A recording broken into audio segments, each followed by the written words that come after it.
Japan అడవులో ప్రతి ఏడాది మే నెల రాగానే ప్రకృతి ఒక అద్భుతమైన ప్రేమ కథ రాస్తుంది.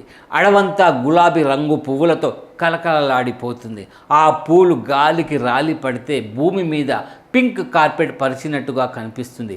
ఈ అందమైన దృశ్యం చూసిన వాళ్ళు ఇది అడవి కాదు, భూలోక స్వర్గం అంటున్నారు. ప్రత్యేకమైన చెట్లు మే నెలలో పుష్పించి కొన్ని వారాల పాటు ఆ ప్రాంతాన్ని కలల లోకంలోకి మార్చేస్తాయి. పైనుంచి డ్రోన్ షాట్స్లో చూస్తే పింక్ రంగు అలలు నేల మీద పరుగులు తీస్తున్నట్లు అనిపిస్తుంది. అందుకే స్థానికులు ఈ ప్రదేశాన్ని ప్రేమికుల వనంగా భావిస్తారు. ప్రకృతి మధ్య ప్రేమ, ప్రశాంతత, అందం మూడు కలిసే ఈ అరుదైన దృశ్యం ఇప్పుడు సోషల్ మీడియాలో వైరల్ అవుతుంది.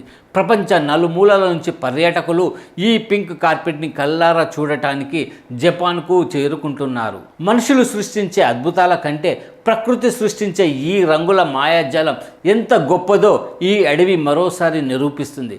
కాబట్టి మీరు కూడా ప్రకృతి ప్రేమికులైతే జపాన్లో మే నెలలో వికసించే ఈ పింక్ కార్పెట్ తప్పగా దర్శించండి.